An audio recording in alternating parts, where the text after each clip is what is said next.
तो hi friends हैं आप सभी। आज के सेशन में हम लोग एनटीपीसी में 12 तारीख को सेकंड शिफ्ट में जितने क्वेश्चन पूछे गए थे जीएस को उनको कवर करेंगे। ठीक है, हो सकता है एक दो क्वेश्चन छूट जाए क्योंकि रिव्यू लेने में और फिर अदर चैनलों से जितने क्वेश्चन इकट्ठा करने में थोड़ा टाइम लग जाता है और एक दो क्वेश्चन हो सकता है नहीं मिल पाते हैं क्योंकि सारे क्वेश्चन बच्चों को याद नहीं रहते। ठीक है, चलिए एनालिसिस कर लेते हैं कौन कौन से क्वेश्चन पूछे गए थे और उसका करेक्ट आंसर क्या होगा। यहाँ पे हम लोग थोड़ा फास्ट मोड में कवर करेंगे इसलिए ज़्यादा डिटेल में नहीं, ओनली आंसर पे ध्यान देंगे। ठीक है, देखिए यहाँ पे दिया गया है जी शिखर सम्मेलन 2025 51वां यहाँ पे लिखा हुआ था 51वां जी शिखर सम्मेलन 2025 का आयोजन जो है वो कहाँ किया गया था, तो कनाडा के अल्बर्टा में किया गया था। ऑप्शन में क्या था ये बच्चे जानते होंगे, ऑप्शन में यही रहा होगा और बाकी सारे अदर ऑप्शन रहे होंगे, इसको करेक्ट मार्क के आएंगे कनाडा के अल्बर्टा में। ठीक है, नेक्स्ट क्वेश्चन देखिए यहाँ पे एक चीज़ याद रखेंगे, जितने भी सम्मेलन हुए हैं जितने भी सूचकांक हैं ये सारे से क्वेश्चन लगातार पूछे जा रहे हैं, आप लोग याद करके जाएंगे। अगला क्वेश्चन दिया गया फ्रेंड्स, बलात् श्रम और जबरन कार्य से संरक्षण से संबंधित अनुच्छेद कौन सा है, तो अनुच्छेद 23 है इसका करेक्ट आंसर। अब इस बार एनटीपीसी ने 2025 के एग्जाम में बहुत सारे आर्टिकल्स पूछे हैं, आर्टिकल से एक दो क्वेश्चन हर हाल में आते ही हैं, आप लोग पढ़ के जाएंगे। नेक्स्ट क्वेश्चन देखिए, एक धर्म एक ईश्वर का नारा किसने दिया था, तो एक धर्म एक ईश्वर का नारा जो है श्री नारायण गुरु ने दिया था। ये क्वेश्चन बच्चों के लिए थोड़ा नया था क्योंकि बहुत से लोगों ने नहीं पढ़ा है, बहुत से लोगों गेस मार के आए होंगे। अगला क्वेश्चन, हड़प्पा सभ्यता का मोहर किसका बना हुआ था, हड़प्पा सभ्यता से हर एक सेशन में एक क्वेश्चन आ रहा है, एक से दो क्वेश्चन। ठीक है, हड़प्पा सभ्यता का मोहर जो है वो किसका बना हुआ था, तो स्टेटाइट का बना हुआ था। ऑप्शन में हो सकता है सेलखड़ी लिखा हो या स्टेटाइट लिखा हो, इंग्लिश में स्टेटाइट और हिंदी में सेलखड़ी बोलते हैं। नेक्स्ट क्वेश्चन देखिए, अगला क्वेश्चन यहाँ पे दिया गया है, भारत के सबसे पश्चिमी गांव कौन सा है, भारत का सबसे पश्चिमी गांव जो है गुहार मोती है, गुजरात में पड़ता है। पूर्वी गांव पूछेगा तो किबथू हो जाएगा।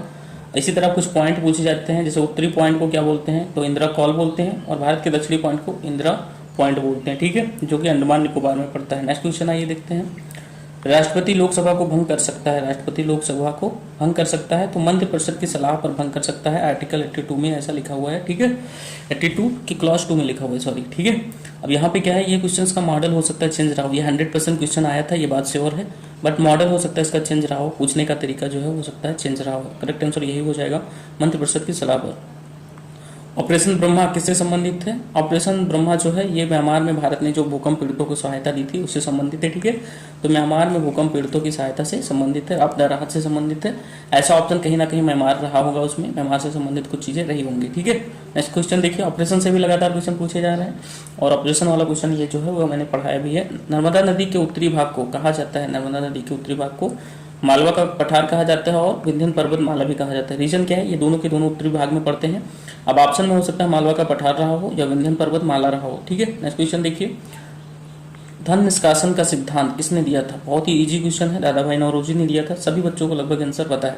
ब्रिटिश शासन में भारतीयों के लिए अंतिम उच्च न्यायालय कौन सा था, ये क्वेश्चन एसएससी एमटीएस में पूछा गया था 2021 में, प्रीवी काउंसिल था, क्या था, प्रीवी काउंसिल। ठीक है, नेक्स्ट क्वेश्चन देखिए, 2036 तक भारत की शहरी आबादी कितने प्रतिशत होने की संभावना है, तो 2036 तक भारत की शहरी आबादी जो है वो 38.6 होने की संभावना है। अब देखिए क्या है, जब कोई क्वेश्चन पूछता है तो उसी टॉपिक से रिलेटेड दूसरा क्वेश्चन भी पूछ लेता है। ठीक है, इसी टॉपिक से रिलेटेड अभी आपको एक अगला क्वेश्चन भी मिलेगा।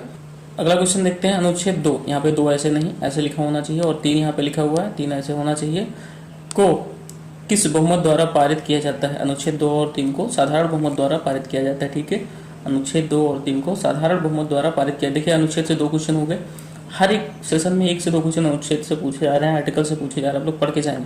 पाक जल डमरू मध्य किन दो देशों को अलग करता है, ये क्वेश्चन का बदलाव जो है उसमें पूछा गया था, पाक जल डमरू किसको अलग करता है या ऐसा कुछ पूछा गया था। ठीक है, बच्चे जो है वो स्पष्ट बता नहीं पा रहे हैं, कोई ऐसा क्वेश्चन को आंसर बता रहा है, कोई कुछ बता रहा है क्वेश्चन को। ठीक है, पाक जल डमरू जो है वो भारत और श्रीलंका को अलग करता है, करेक्ट आंसर इसका ये हो जाएगा। क्वेश्चन यही पूछा गया था, ये भी 100% श्योर हूँ कि यही क्वेश्चन पूछा गया था। ठीक है, यहाँ पे पूछने का तरीका हो सकता है थोड़ा सा अलग रहा हो।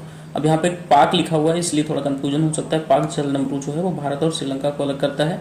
इसके अलावा आप यहाँ पे देखिए फ्रेंड्स, क्या क्या आपको पढ़ के जाना है, यहाँ पे बहुत सारी चीज़ें पढ़ के जाना है, जैसे 8 डिग्री चैनल जो होता है किसको अलग करता है, 9 डिग्री चैनल किसको अलग करता है, 10 डिग्री चैनल किसको अलग करता है, इस तरह के बहुत सारे 49वीं समानांतर रेखा जो है वो किसको अलग करती है, मैग्नेट लाइन जो है वो किन दो देशों के बीच में पड़ती है। ठीक है, सबसे लंबी सीमा रेखा किन 2 देशों के बीच में है। इस तरह से बहुत सारी क्वेश्चन जो बनते हैं उसको आपको पढ़ के जाना है। नेक्स्ट क्वेश्चन देखिए, मोरमुगांव बंदरगाह भारत के किस तट पर स्थित है, मोरमुगांव जो है वो पश्चिमी तट पर स्थित है और मोरमुगांव बंदरगाह जो है ये गोवा में पड़ता है। ऑप्शन में जो रहा होगा उसको आप मार देंगे, गोवा में पड़ता है। यहाँ पे एक चीज़ और याद रखेंगे फ्रेंड्स, ये क्वेश्चन जो है एसएससी जीडी 2021 में पूछा गया।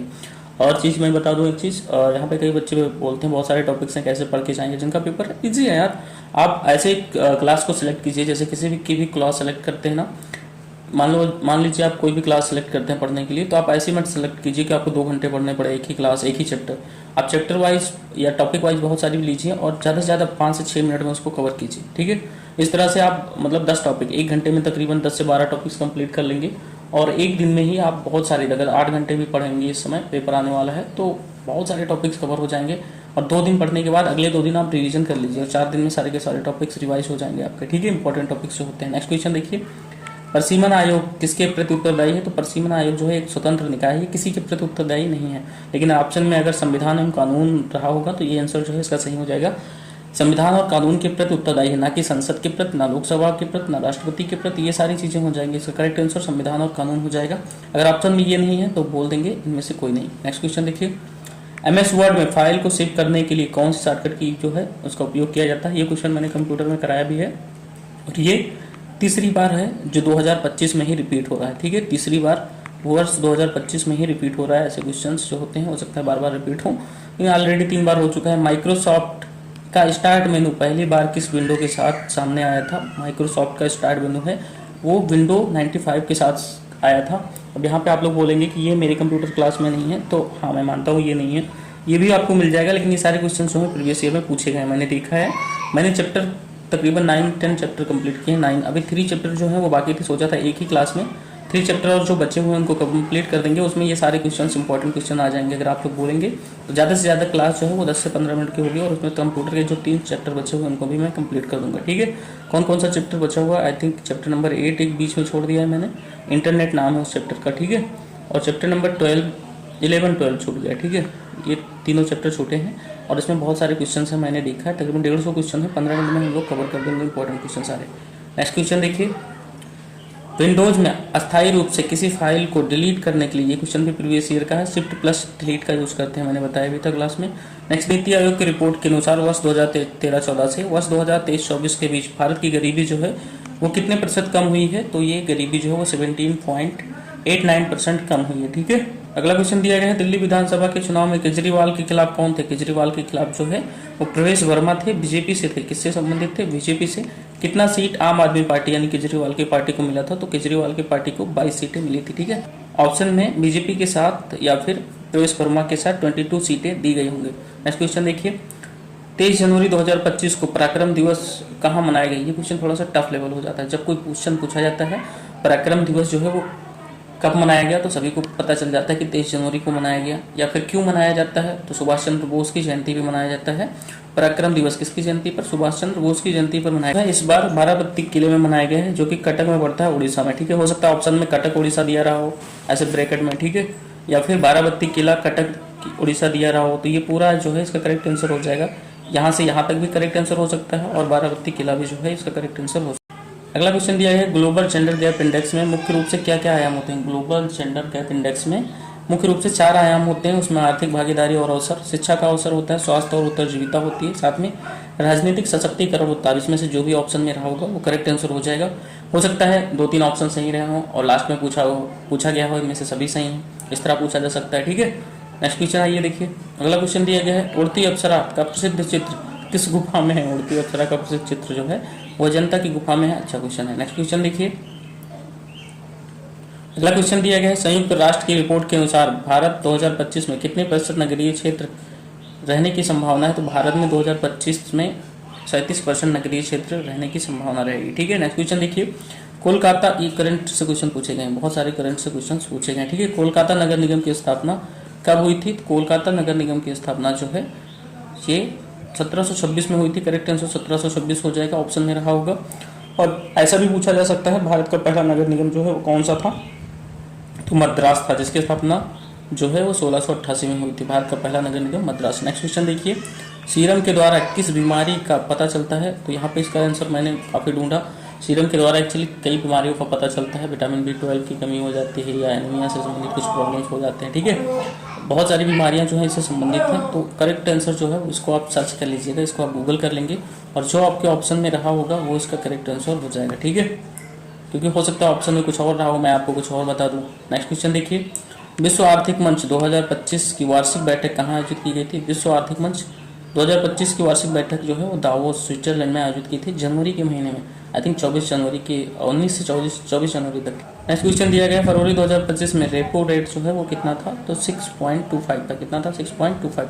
अभी 5.50 के करीब में है, ठीक है। नेक्स्ट क्वेश्चन देखिए, आप रेपो रेट किसी भी महीने का पूछ सकता है, लेकिन 2025 के जितने महीने थे उन महीनों की आप लोग थोड़ा बहुत देख के जाए, जरूरी नहीं कि वो पूछेगा, ठीक है। नेक्स्ट क्वेश्चन देखिए, 2025 का सत्यजीत रे लाइफ टाइम अचीवमेंट अवार्ड किसे दिया गया था, तो 2025 का सत्यजीत रे लाइफ टाइम अचीवमेंट पुरस्कार जो है वो फिलिप नायस को दिया गया था। ऑस्ट्रेलिया के रहने वाले हैं, फिल्म निर्माता हैं।